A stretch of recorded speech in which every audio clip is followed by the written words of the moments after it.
Assalamu alaikum wa rahmatullahi wa barakatuh, mes chers frères et sœurs. Aujourd'hui, je vous invite à plonger dans un mystère spirituel que peu de gens osent aborder. Et pourtant, cette question pourrait bouleverser tout ce que vous pensez savoir sur le personnage du Mahdi. Selon le grand maître soufi Ibn Arabi, il existe une décision d'une gravité inouïe que le Mahdi devra prendre concernant son propre corps. Oui, son corps. Pas son esprit, ni son armée, ni même son lieu d'apparition, mais son enveloppe physique, ce véhicule sacré que Dieu lui a accordé. Cette décision ne concerne pas seulement lui, elle nous concerne tous, car elle pourrait déterminer la manière dont il sera reconnu, accepté ou même rejeté. Imaginez un instant, et si le corps du Mahdi était porteur d'un secret divin, d'un signe que l'humanité ne saurait lire qu'au moment voulu? Ibn Arabi, dans ses révélations profondes, nous laisse entrevoir une vérité puissante. Le Mahdi ne choisira pas la facilité. Il portera un fardeau invisible aux yeux des hommes, mais lourd de sens devant Allah. Et ce fardeau repose dans son propre corps. Frères et sœurs, ce que vous allez découvrir dans cette vidéo dépasse l'imaginaire.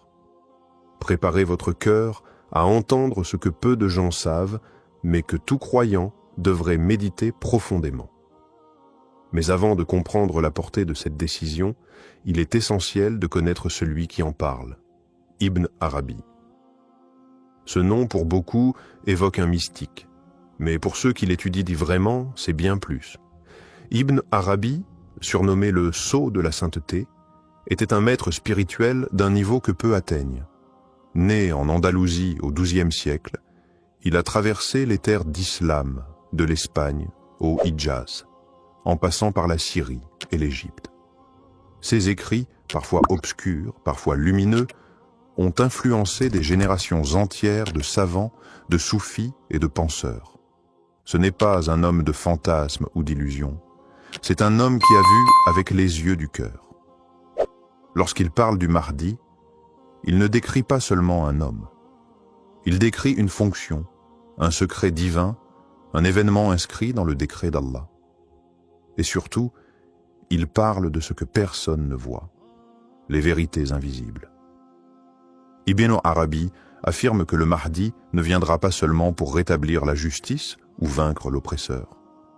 Il viendra aussi avec un corps porteur de sens, un corps chargé d'une lumière spirituelle qu'aucune science matérielle ne peut détecter. Ce corps n'est pas ordinaire. Il a été façonné par la volonté divine pour incarner une mission unique. C'est pourquoi Ibn Arabi insiste. Ce que le Mahdi fera de son corps est une affaire immense, car son corps est à la fois un signe, une épreuve et une responsabilité. Et pour Ibn Arabi, seul celui qui a atteint un haut degré de pureté spirituelle pourra reconnaître ce corps pour ce qu'il est réellement.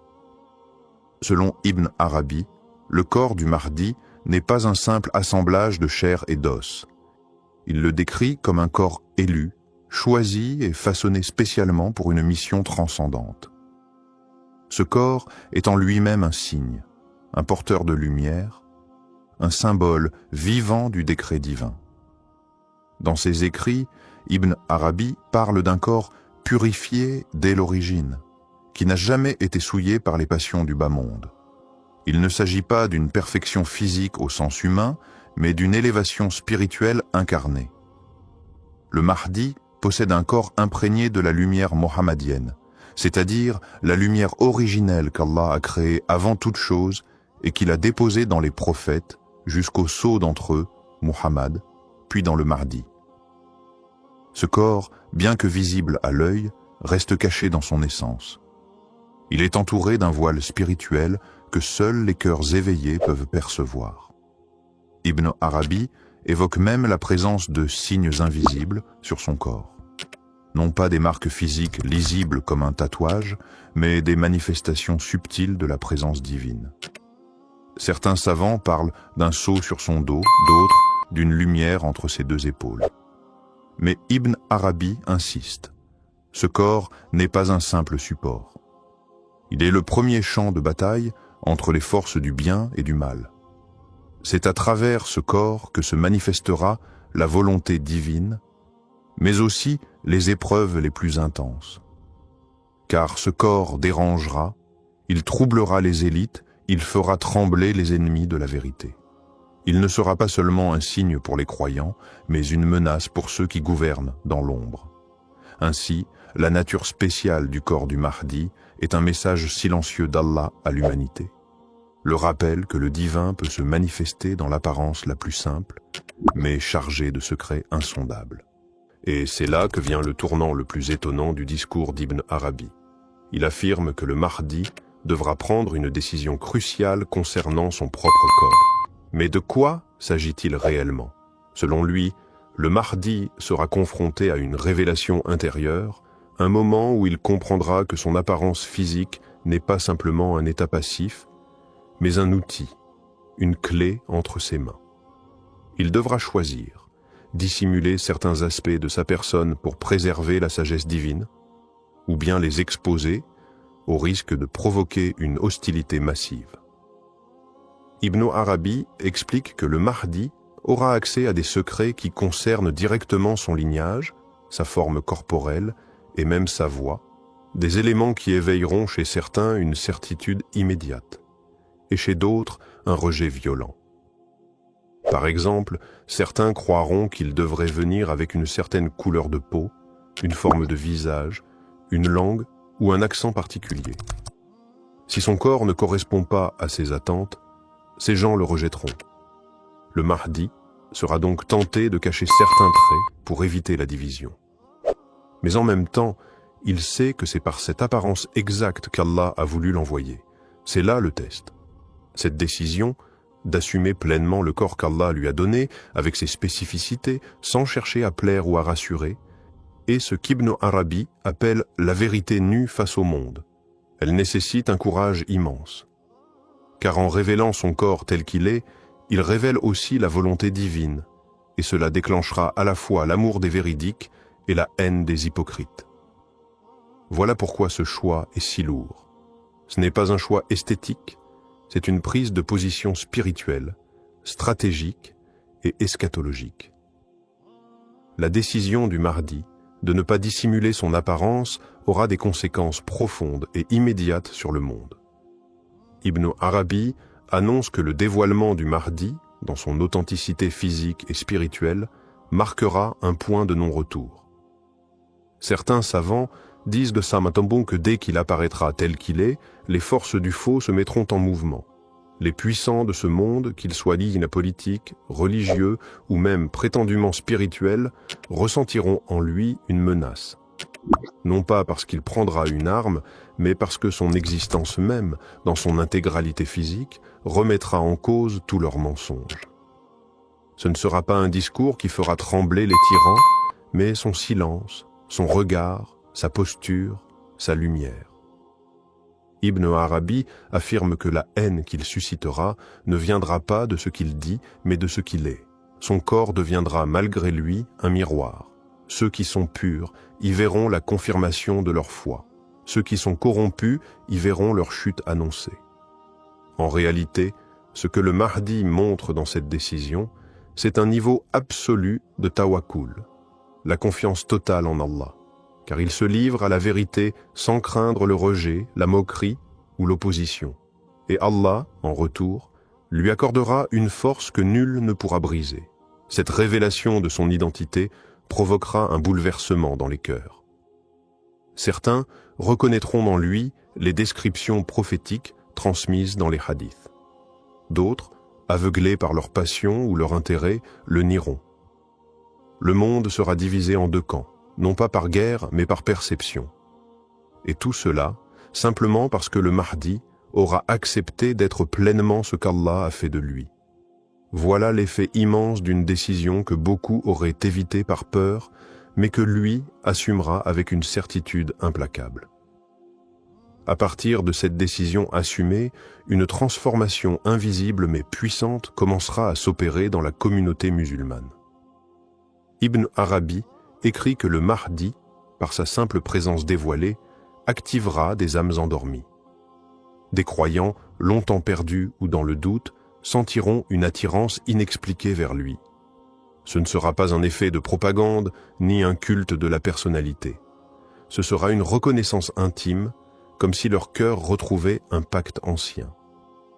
Certains récits spirituels disent que les awliya, les saints dissimulés, sauront immédiatement qui il est. Non pas à cause d'un signe extérieur, mais parce que leur lumière intérieure reconnaîtra la sienne. Ce phénomène s'étendra comme une onde. Des savants, jusque-là silencieux, oseront parler.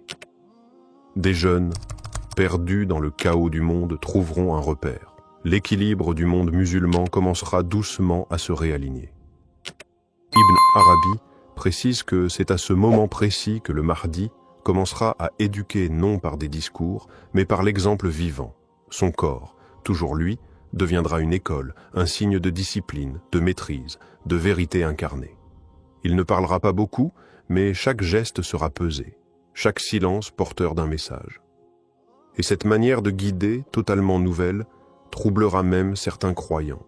Certains lui reprocheront de ne pas agir selon les normes établies. Mais ceux qui auront compris verront que le Mahdi n'est pas là pour répéter l'ancien, mais pour restaurer l'originel. Son physique, sa manière de se tenir, de marcher, de regarder, tout cela rappellera celle du prophète Muhammad. Et ceux qui aiment sincèrement le messager d'Allah le reconnaîtront sans effort. Ce sera le début d'une purification collective. Et cette élévation, causée par une seule décision courageuse, marquera le retour du leadership spirituel véritable au sein de la Oumma. Le Mahdi ne bouleversera pas le monde par la force ou la violence, mais par un choix simple, presque silencieux, être pleinement lui-même, tel qu'Allah l'a façonné. Ibn Arabi nous pousse à réfléchir. Combien parmi nous fuient ce qu'ils sont réellement par peur du rejet? Le Mahdi, lui, affrontera cette peur. Il fera de son corps, de sa voix, de sa présence, un message divin. Et ce message réveillera les cœurs, divisera les peuples, mais annoncera aussi l'accomplissement des grandes promesses. Ce que nous devons retenir, c'est que parfois, la plus grande révolution commence par un geste intime, une fidélité totale à ce que l'on est. Le Mahdi en sera le modèle suprême. Et dans son ombre, peut-être apprendrons-nous à marcher, enfin, vers notre propre vérité. Assalamu alaikum wa rahmatullahi wa barakatuh, mes chers frères et sœurs. Aujourd'hui, nous allons aborder une parole puissante, intrigante et peut-être même choquante, prononcée par le cheikh Al-Koussi. La personnalité du Mahdi est unique, ne te leurre donc pas anti-identifiant, il est de la France. Cette déclaration ouvre la porte à de nombreuses réflexions. Pourquoi insiste-t-il sur l'unicité du Mahdi? Et surtout, pourquoi affirme-t-il qu'il serait en France? Dans un monde troublé où beaucoup cherchent des A1, des signes, des sauveurs, et parfois même se désignent eux-mêmes comme le Mahdi, il est crucial de revenir à la vérité prophétique et de rester ancré dans la sagesse islamique. Cette vidéo va vous éclairer sur la singularité de ce personnage annoncé, les avertissements que nous devons prendre au sérieux et la portée spirituelle de cette possible localisation. Préparez-vous à une réflexion profonde. Le Mahdi, ce personnage prophétique attendu par la communauté musulmane, ne sera pas un homme comme les autres.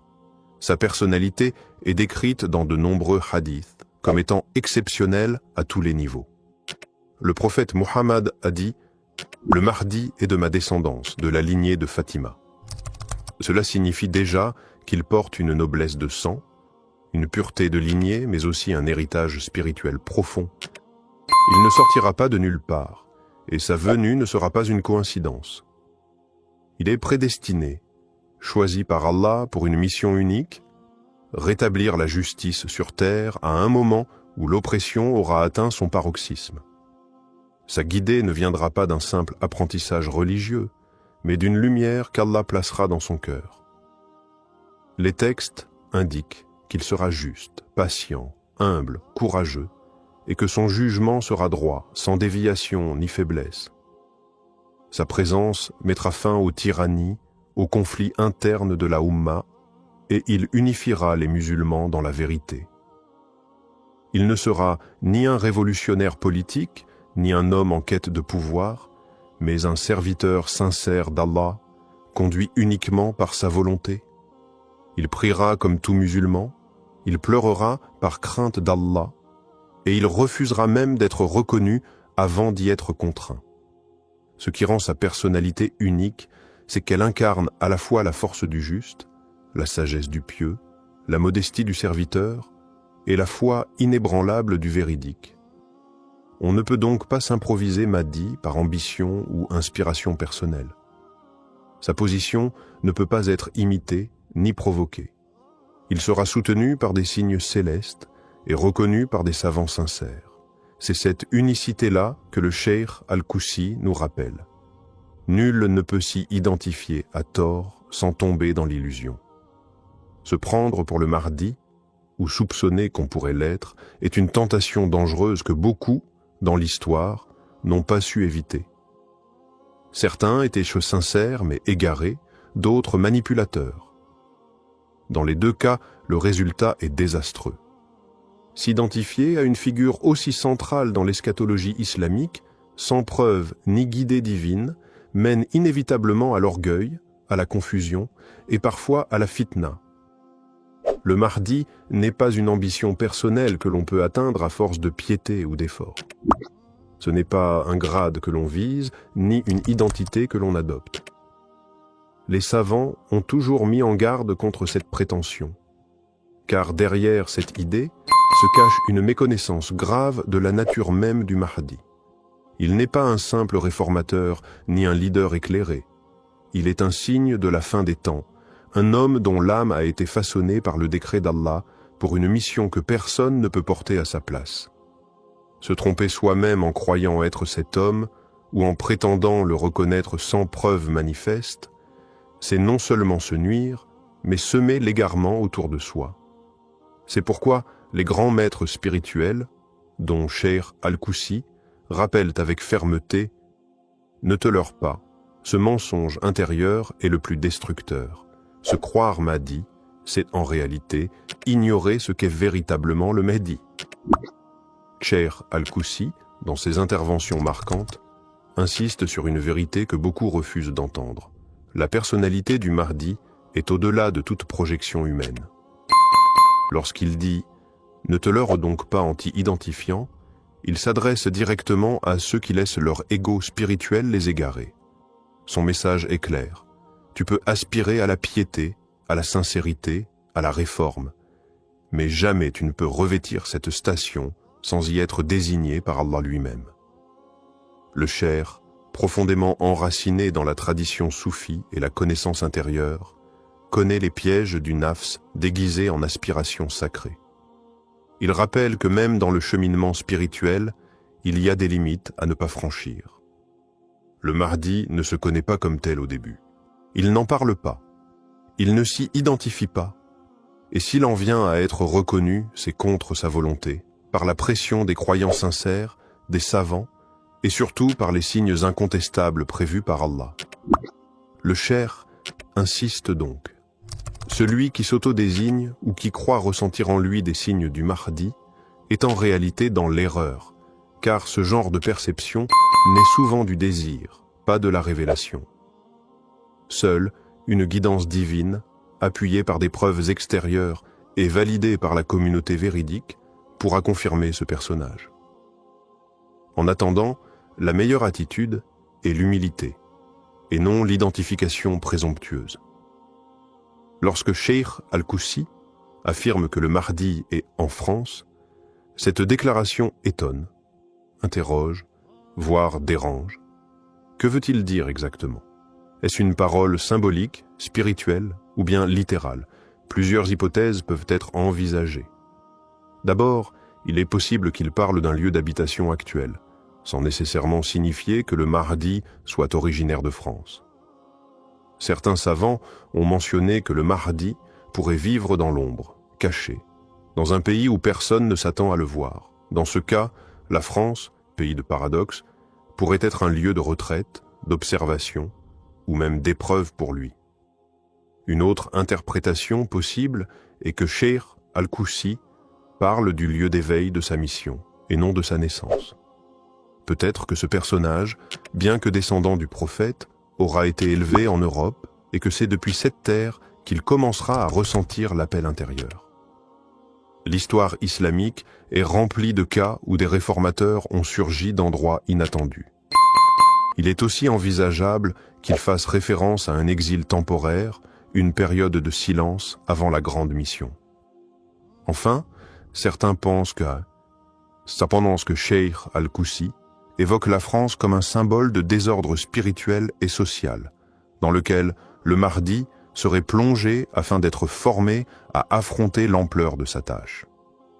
Il faut garder en tête que les paroles des maîtres spirituels ne sont pas toujours à prendre au premier degré. Mais, si cette affirmation est à comprendre littéralement, alors cela veut dire que la présence du Mahdi en France, à notre époque, n'est plus une question de mythe, mais une réalité invisible. Il serait alors entouré de personnes qui ignorent totalement sa véritable nature. Il marcherait parmi nous, inconnu, observant, patientant, attendant le décret d'Allah pour agir. Cette possibilité nous pousse à une grande prudence et à un profond respect du mystère divin. La France occupe, dans certains discours spirituels, une place particulière. Pays de lumière pour certains, terre d'épreuve pour d'autres, elle est souvent décrite comme un territoire de contradictions. Certains maîtres soufis ont mentionné que l'Occident serait un lieu de confusion intense à la fin des temps, mais aussi un lieu où jaillirait un renouveau inattendu. Des récits non officiels circulent sur des awliyas, cachés vivant en Europe, formant spirituellement des âmes choisies à l'insu du monde. Dans cette optique, la France pourrait être perçue non comme un centre islamique classique, mais comme un terrain de préparation silencieuse. Elle incarne les tensions modernes, sécularisme extrême, rejet de l'islam, mais aussi des milliers de conversions sincères chaque année. Le Mahdi, s'il y est réellement, serait exposé à l'un des environnements les plus hostiles, ce qui renforcerait son endurance, sa sagesse et sa compréhension des défis de notre époque. C'est précisément dans ce genre de climat que les cœurs se forgent. Si Cheikh Al-Koussi l'a affirmé, peut-être veut-il nous alerter sur une vérité que personne n'ose encore voir, que la France, avec tout ce qu'elle représente, pourrait être le théâtre du plus grand bouleversement spirituel de notre ère. Et que le Mahdi, loin d'être une figure orientale stéréotypée, pourrait émerger du cœur de ce tumulte occidental. L'humilité est l'une des caractéristiques essentielles du Mahdi. Contrairement à ceux qui, dans l'histoire, ont prétendu être le sauveur ou le guide, le Mahdi est celui qui incarne l'humilité la plus profonde. Dans les hadiths, il est clairement indiqué qu'il ne se reconnaîtra pas immédiatement comme étant celui qu'Allah a désigné pour rétablir la justice. Il n'aura ni orgueil, ni désir de se mettre en avant. Il n'y aura pas de grande annonce, ni de revendication de sa position. Au contraire, il évitera de se montrer sous une lumière artificielle. L'humilité, dans ce contexte, devient un critère décisif pour le reconnaître. Un véritable Mahdi ne cherchera pas à accumuler des adeptes ou à attirer des foules, mais il agira simplement par la volonté divine. Ceux qui se proclamant Mahdi en toute connaissance de cause, en dépit de leur absence de preuves tangibles et de signes divins, font preuve d'un grand manque d'humilité. Ils cherchent à manipuler l'attention et la reconnaissance des autres. À travers cette prétention, ils révèlent non seulement un ego démesuré, mais aussi un manque de foi en Allah.